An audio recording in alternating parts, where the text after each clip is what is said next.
Some of the best words in sports. Game 7, win or go home. That's the situation that the Denver Nuggets find themselves in, leading into a pivotal Game 6 today at Ball Arena against the Oklahoma City Thunder. How do the Denver Nuggets guarantee success in this game and force a Game 7? Who needs to step up most? And what did they do that worked last game that could potentially work this game? And what do they need to fix from last game in order to avoid a third straight fourth quarter collapse? We will get into all of that here on the Mile High Nugget Mine. Some of the best words in sports. Win or go home. All year has led to a moment just like this. An opportunity to prove that the heart of a champion still beats deep inside of you. Everyone has written you off. There isn't a single person that believes in you anymore. Prove them wrong. It starts tonight. Win. Force a Game 7, and anything can happen. We're not going to go and just give it to them Game 6. I mean, we are playing in front of all our crowds. I think only since the second game was the kind of blowout, and every other game was kind of interesting game. We were there, so I think we have a chance, and we will play our best.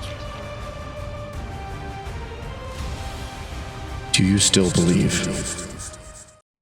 How's it going, guys? My name is Alex. I go by 5280 Nugget Mine on Twitter, Mile High Nugget Mine here on YouTube. I have never really done kind of a show or a video leading up to a game.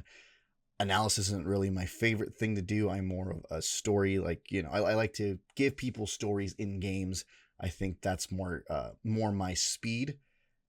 But there's so many things that I think people need to dip their toes into, especially if you're trying to get into the world of sports media. So we're going to take a crack at kind of previewing today's game, maybe doing the post game for it as well. Probably drop that tomorrow if I have time. I have a couple graduations coming up.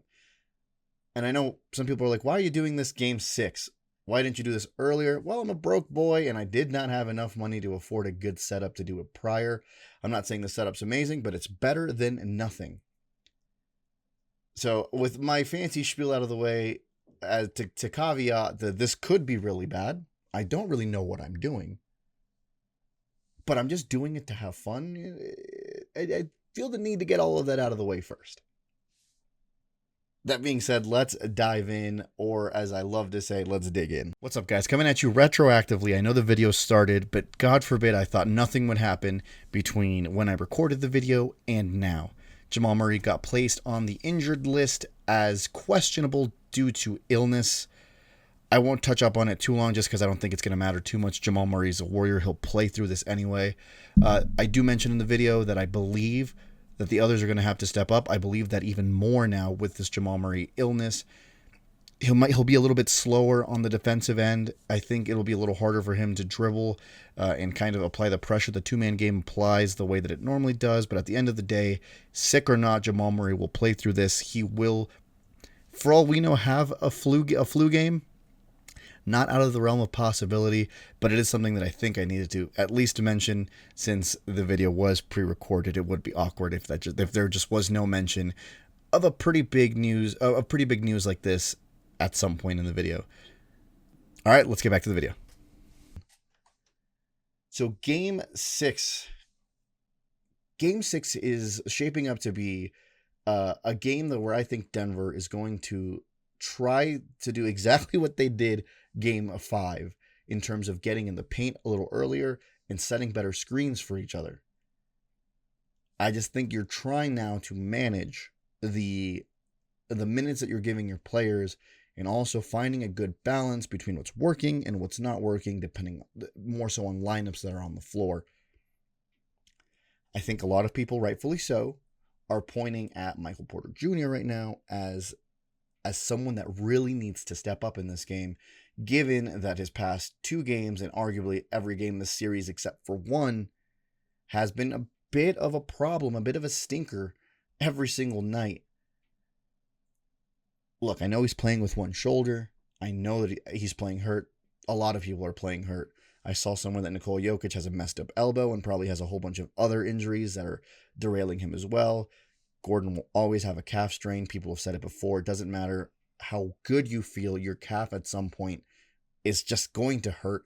It's one of those injuries that lingers longer than you'd like to. Same probably goes for Jamal. People are banged up. It's the playoffs. You are in a game 6 situation in the second round. Everyone's hurt. OKC probably has their list of injuries as well. If you're Michael Porter Jr. and you want the Denver Nuggets to advance or have a chance to advance, you have to show up today. I didn't want to start immediately on Mike, but I'm staring at a play right now, and I just see Mike standing in the corner missing a shot. And it just makes you go, you are the difference between a 10-point win or a 10-point loss. You swing the margins that much just by being the shooter that we know you can be. It's just a shooter that we haven't seen as often as we'd like consistently in the playoffs, moving even as far back as last year. Phenomenal in the Lakers series. A ghost in the Wolves series. In the Clipper series, he was hit or miss. Now in the Thunder series, he's been more of a miss than a hit. But when he hit, you had a better chance of winning, and you did it running away in overtime. Sorry to get on my Michael Porter Jr. spiel. Let's get a little more into the nitty-gritty of Game 6. Look, it's a home game for you. Nikola Jokic came out and said that he's very confident that they're going to win today because they're not just going to give them Game 6. There is a pride that this team feels, a championship-level pride that, hey, look, we may go down in Game 7, but you sure as hell aren't taking Game 6 on our floor. A pride that I wish they would have shown last year, but why do I have to bring up old stuff, right? There is a championship heartbeat in this team. You saw it Game 1. You saw it Game 3. Hell, I thought you kind of saw it Game 4 and Game 5. The gas excuse is a tired one, but one that we have to bring up very often with this team because they look consistently tired. Just at some point, it's got to go more than just, oh, we ran out of gas. Oh, we ran out of gas.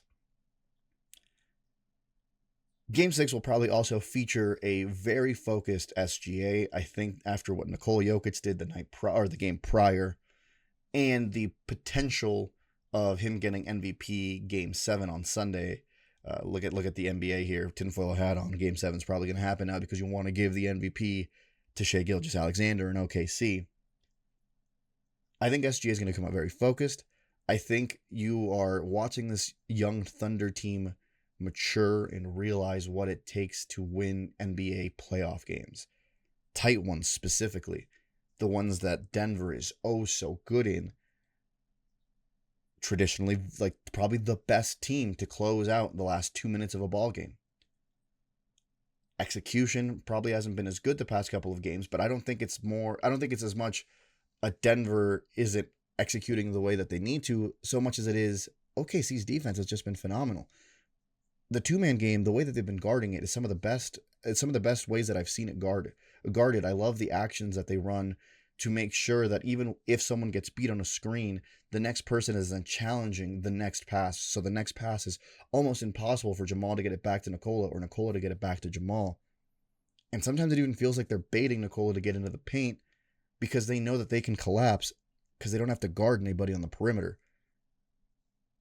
Game 6 is probably going to have way more adjustments from the Denver side than the Oklahoma City side, I think, because I think OKC has adjusted most recently, and then Denver failed to do so in Game 5.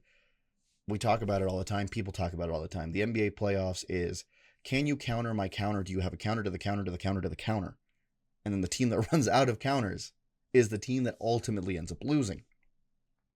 I think Denver has a couple more counters left in them. I think Nikola Jokic already found the ultimate counter in being able to really dominate inside the paint and continue to show why he is such a headache for NBA teams to guard. Even if you think you have it all figured out, he still goes for 42.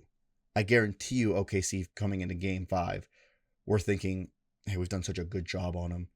He's been so inefficient. Like there's nothing that we really need to fix other than maybe denying a little more space. And even though they thought they had it figured out, he goes for 42 on a super efficient night. He hits one of those signature turnaround. How the hell did that go in threes? Nikola Jokic has them figured out, and it always happens every series. We talk about it all the time. Nikola Jokic is a supercomputer. The longer a series goes on, the more he understands what you're trying to do and how he is going to go about attacking it. I think this series in particular presented different problems for Nikola because on several times Nikola said, I don't know what they're throwing at me. I need to figure it out. And you just knew that at some point he would, and I think last game was the proof that Nikola Jokic can do whatever the hell he wants against this team. He just needs someone else to come along with him for all 48 minutes. That's where we get into who needs to step up for this game. I've already mentioned Michael Porter Jr. He is the most obvious person needs to step up for this Denver Nuggets team. But if we go a little outside of that, Jamal Murray needs to continue to play at the level he played through quarters 1 through 3 last game. I thought Jamal Murray was excellent in that third quarter. Honestly, that's probably the best you've seen from Jamal outside of that 40-point explosion. Him and Nikola Jokic, they put on the PB&J masterclass in that third quarter. Anything and everything that they wanted to do, they were able to do it. Perfect screens up top. Jamal Murray would get himself free and hit a mid-range shot. When that started rolling, he was able to find Nikola Jokic on the roll. He was able to find Nikola Jokic on the pick and pop. There was just nothing that they did wrong in that third quarter offensively. And in the fourth quarter, he missed a handful of shots, and those are shots that you wish you could have back. I think he was 0 of 4 from the field in that fourth quarter. The Denver Nuggets as a whole were horrendous outside of Nikola Jokic. I think Nikola had 13 of the 19 points that were scored in that quarter. I could be wrong about that exact statistic, but I know that it was something unbelievably lopsided, something that you almost never hear about when it comes to basketball, especially fourth quarter basketball in the Denver Nuggets. See, they shot in that fourth quarter, they were 5 of 21. Jokic was 4 of 16. Yeah, he had 13 points. The rest of the team only had the 6. You cannot reasonably think you are going to get away in multiple fourth quarters when one guy does everything. SGA said it himself, no one man, no one person can beat an entire team. Nikola Jokic certainly has tried several times. I don't know how many times now Nikola has had a 40-point game in the playoffs that has resulted in a loss. And I don't think it's so much as, make Nikola a scorer.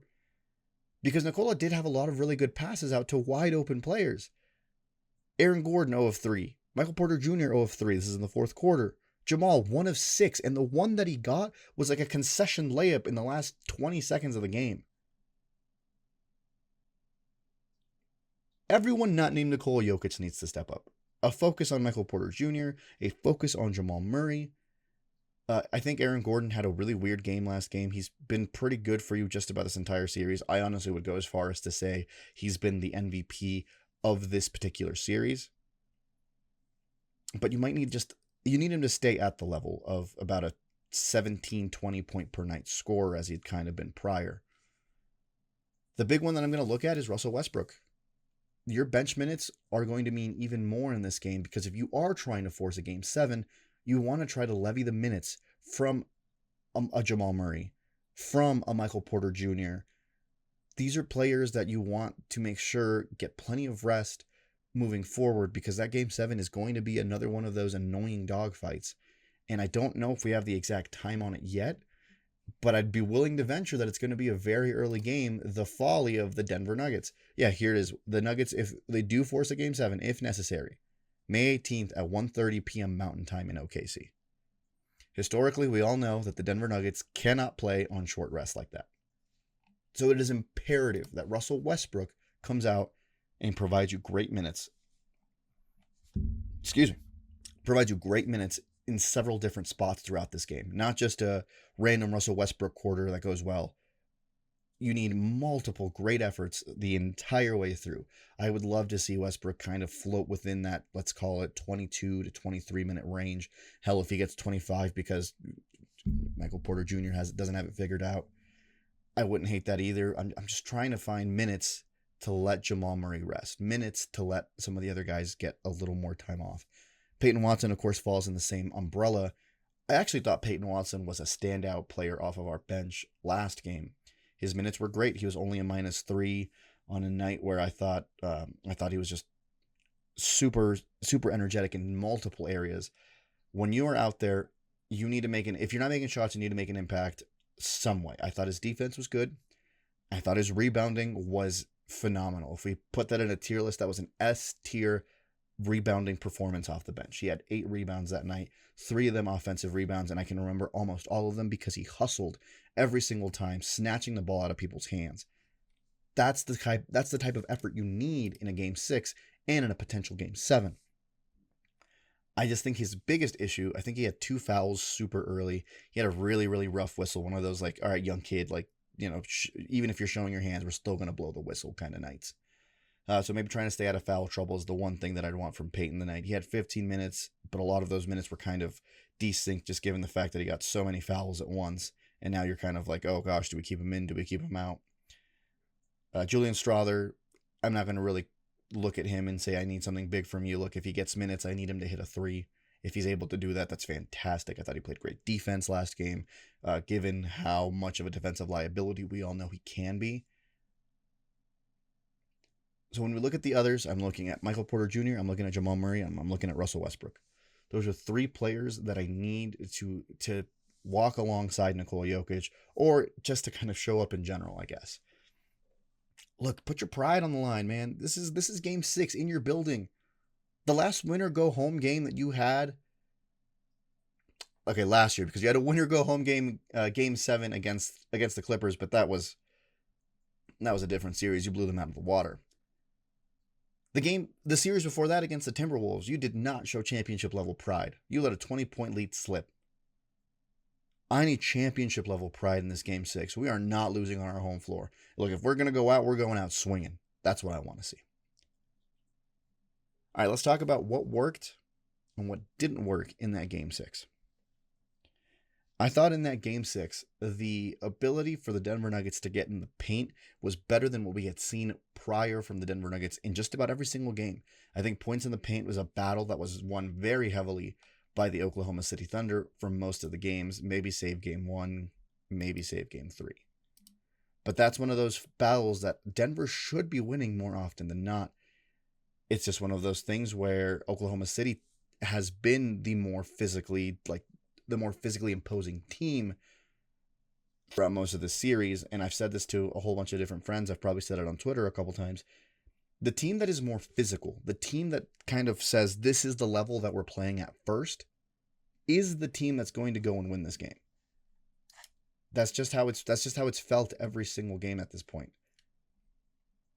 So things that worked for Denver was getting into the paint. Getting into the paint by having Nikola Jokic just not quit on the initial back down. Saying, look, you could post me up right here, or I'll post up right here and I will back you down until I get into the paint close to the rim. I'm going to throw something up. My touch is back. If it goes in, great. If not, Peyton Watson's there. Aaron Gordon's there to clean up that rebound and put it back. Jamal Murray did a good job bouncing off screens and not settling for a tough jumper, but trying to get into the paint, trying to get a layup or a foul at best. Those are things that they were unable to do, in my opinion, in games 3 and in games, especially in game 2. But game 2 is a wash. We don't really have to look at game 2. That's something that I think Denver did a much better job at this time around, and I think that they can continue to build off of that success, not just for a quarter or two, but maybe for 4 full quarters. I genuinely believe that. The driving kicking was a little better, mainly because Nikola Jokic's 3-point shot was lights out last game. And I expect it to stay at that level moving forward. I really do, because that's the type of player that Nikola Jokic is. And when his 3-point shot is working, he is virtually impossible to stop, because now you have to respect that. He throws a little pump fake in there, and maybe a game or two ago, you didn't have to bite on it. You have to bite on it now. And the second you bite, he is getting right past you because he is deceptively fast. And he's either going to get an easy floater or he's going to find someone out in the corner wide open. And hopefully today they hit those shots. I thought Christian Brown did a good job at hitting those shots in the first quarter and then disappeared. Aaron Gordon hit those shots pretty early and then disappeared. I think that there's a lot of good that they did in game 5. There's so much good you can build off of. Their defense was great. That zone was giving a lot of trouble, and their the energy levels in terms of getting to one rotation or the next was exactly where it needed to be for 3 quarters. That fourth quarter, they did get a little more relaxed. Lou Dort burnt you a couple times. Jalen Williams burnt you with a big three where the rotation was just a little too slow, and that really cost you late. That put them up by 3, and that almost was, if not the dagger, pretty darn close to the dagger. He was 2 of 5 on the night, and he hits one of the biggest shots that you could possibly hit against an opponent, off of just some incredible work from, I think it was SGA that got you dribble drive penetration. Hey, look at me turning the screen over. But yeah, SGA, good dribble drive penetration. Lou Dort, just wide open. No one on that side. No one's got the energy to run over and contest. That was, I'm pretty sure, right after the Nikola Jokic big three that tied the game up. Did not matter at that point because SGA and the rest of the OKC Thunder did not want to give this one up as soon as they got the lead for it, or the lead back, I should say. There's a lot of good things on the defensive end. I mean, you held them to, okay, I guess it's a little ridiculous. You held them to 112, but before that they were much lower in scoring. You were doing a phenomenal job. Again, quarters 1 through 3. I will keep repeating that because quarters 1 through 3, you can't ask for a better performance from the Denver Nuggets. At the end of, what happened? At the end of 3, it was 86-78. You gave up 33 points in that fourth quarter. There's your ball game. No, some things that didn't work, because for all of the great things that Denver did, I think there was one glaring issue, and I pointed it out a couple of times on Twitter. I think the two-man game is phenomenal. You have seen it work several times. OKC even gets burned by it a couple of times in quarters 1 through 3. But it feels like once crunch time happens and they know that's the only action you have to get to, well, they know how to swallow you up and make sure that what you're trying to do is impossible to do. It's the rock, paper, scissors dilemma. Oh, I know that you know that I know that you know that I know that we know what you're trying to do. And they did a phenomenal job several times late in the game, being content with two-man game action being the only thing Denver can run, and then forcing Nikola Jokic to dribble out the clock, for 20 seconds with zero ball movement, without anyone moving, and now Nikola Jokic has to bail you out. To his credit, he probably did it way more often than he had any right to. But that is not healthy for winning a game. The two-man game is great in spurts, and it's great.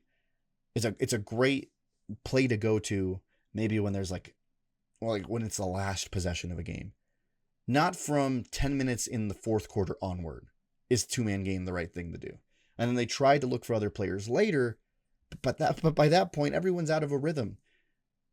I think the two-man game is, as great as it is, can also be a crutch for the Denver Nuggets late in games, especially when a team like the Thunder, who is just so good defensively, can scout it out because they know that's the only action you're going to go to.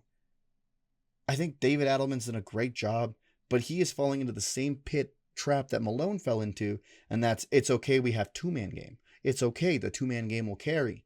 The two-man game can carry, but it can't carry for an entire quarter. You can't go to your same punch every single time and not expect someone to dodge it or to understand how to get out of the way of it more consistently.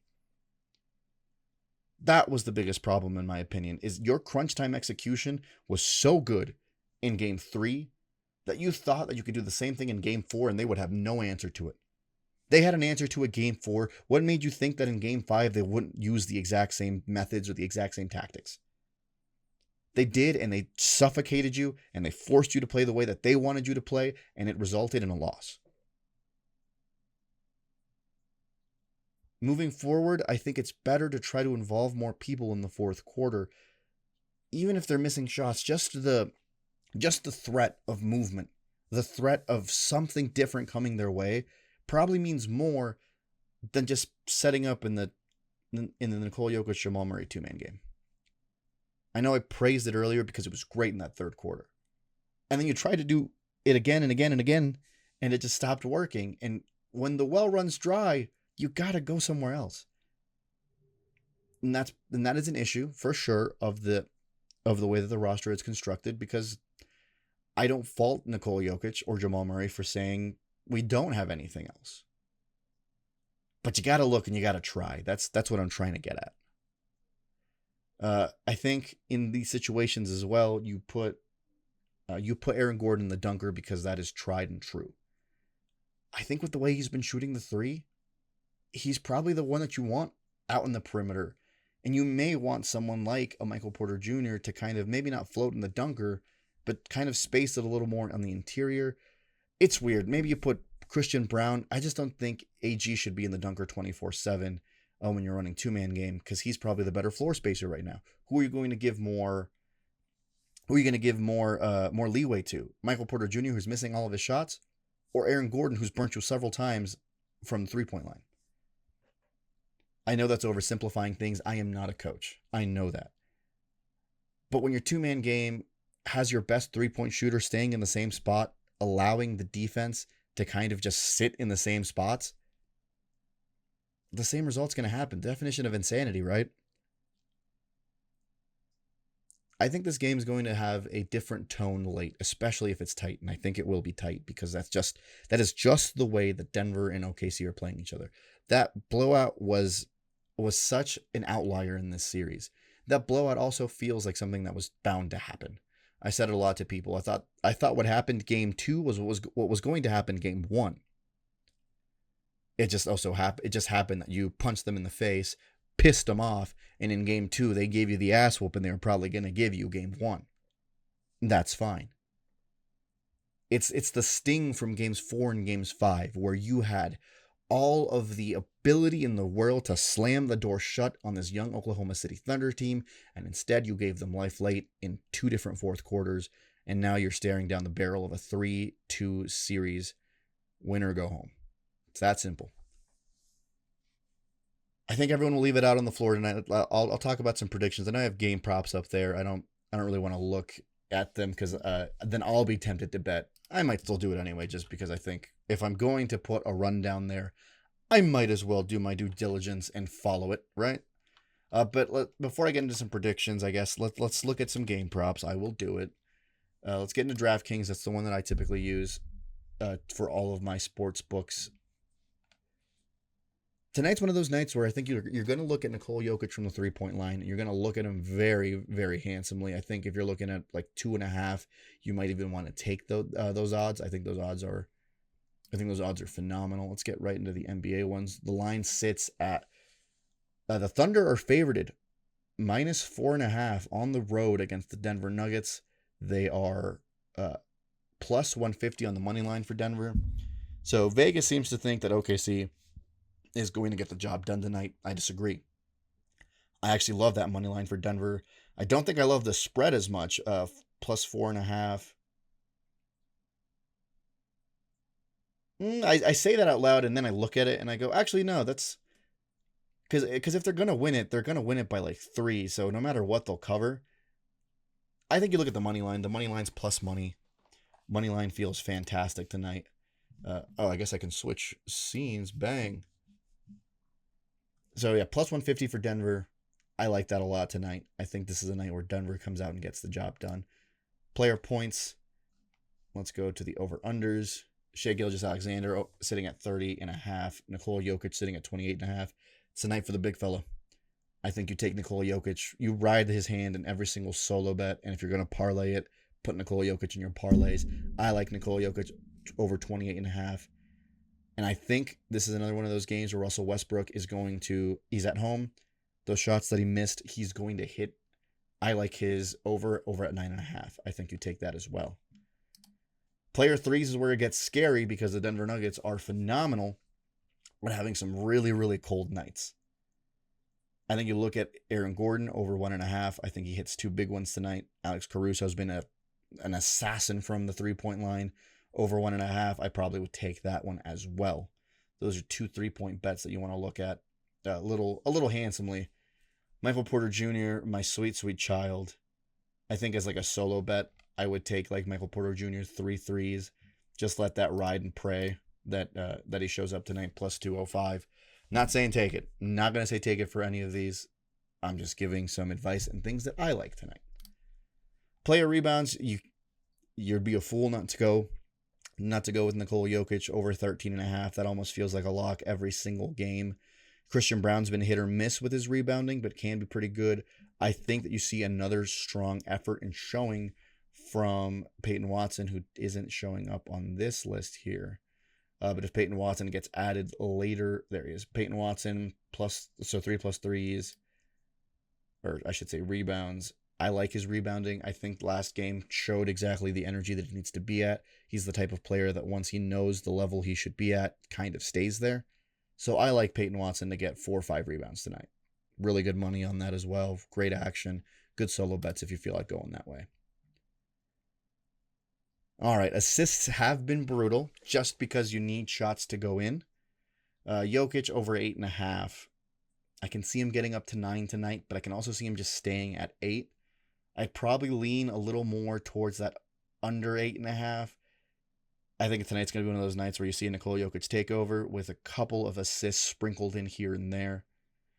Aaron Gordon can be someone that's a really good facilitator for the Denver Nuggets, but he usually likes to pass to Michael Porter Jr., who has been absent these past couple of games. Jalen Williams also is a proven dimer, I guess is the way that I want to put it. Really good at passing and getting his team open. I like Jalen Williams over 4.5. I like Nikola Jokic under 8.5. Maybe want to look at Aaron Gordon over 3.5. Those are some of those assist bets or props that I would look at. Double doubles are funny. I don't know if I want to take anything in particular. I'd love to take Nikola Jokic triple double. I just don't know if he has the assists in him today. On player defense, one of the ones I've been having a lot of fun with betting myself in terms of steals. It feels like Nikola Jokic is always in there getting at least 2 steals every single game. And some way, somehow, he's getting at least 1 or 2 blocks a game. So those could be numbers or things that you want to look at when you're trying to splash things into a parlay as well. End of the day, like I said, I think you're looking at a Denver Nuggets moneyline win. A couple player props that I think are great to look at are Nikola Jokic and Russell Westbrook. Your threes tonight, I think it's good to look at Aaron Gordon, Alex Caruso. Your rebounding machine is Nikola Jokic, and someone that might be assisting left and right, Jalen Williams, Aaron Gordon. And if you're looking to be a party pooper, you might go under 8.5 on Nikola Jokic tonight. Those are just some of those odds that I like, some of those things that I may be taking later myself in a parlay or as individual bets as we get closer to game time. Final prediction here. I think the Denver Nuggets win it. I've said it before. I think this is going to be a very tight game. It might even just be an inverse of what you saw in Game 5. I think the Denver Nuggets are going to come out focused. I think they're going to throw a really good punch, but OKC will counter. Denver's probably going to have control of this game late in the third, going into the fourth. And this time, instead of making crucial fourth quarter mistakes, they execute and they put this game away with about 2 minutes left. OKC has to debate if they want to play the foul game or not. Maybe they rest their players in those last couple of minutes and just say, we'll see you in OKC. I think this is a game that Denver wins 110-100. Nikola Jokic probably goes for like 35 again. I think I like 35-13. Let's say 35-14 and like 7 assists. I think that's a good Nikola Jokic stat line tonight. I think Jamal Murray plays a complete game this time around. Michael Porter Jr. will hit a couple of threes. I hope that he hits at least 2, which is such a sad bar. But if he gets you somewhere in the line of, let's just call it 8 to 10 points, you're probably going to win this game. It's pivotal. It is pivotal. It is scary to be in the situation. Win or go home. Denver does not want to go home just yet. The Denver Nuggets are going to take this game. There will be a Game 7. We will see you Sunday in OKC. I'll try to get a post-game ready. I'll try to get a preview for that Game 7 ready as well. And if this happens to be it, and I only get to do a pregame and a postgame for one game, I'm going to be doing other things on this channel that I just haven't had the time to do, and now I have a setup to do it. I have a couple of cool videos on the way. I have one that focuses on Aaron Gordon and his path to the NBA, and his his path to becoming the best role player on just about any team that you could ask for. Michael Porter Jr. I have a video coming up on him as well. And there probably is a Russell Westbrook video that I have cooking up as well. That's just later on down the road. But I really hope you guys enjoyed. I know that my thoughts are sporadic and all over the place. This is just me kind of venting, I guess is the best way to put it. Putting all my thoughts out there, positive, negative, everything in between. I fan that way. The way that I fan is very different. I don't just see sunshines and rainbows. I look at the good and I look at the bad, and I have no problem talking about the bad. The Denver Nuggets, they're going to get it done tonight. I can't wait to talk to you guys about Game 7. This is going to be a fun one. This is going to be a life-shortening one. Our lifespans will get shorter by the end of this game, but when we hear that final horn go off, thinking hockey. When you hear that final buzzer go off, the anxiety will kick in for a Game 7. Thank you so much. This is Alex signing out of the Nugget Mine. Talk to you guys later.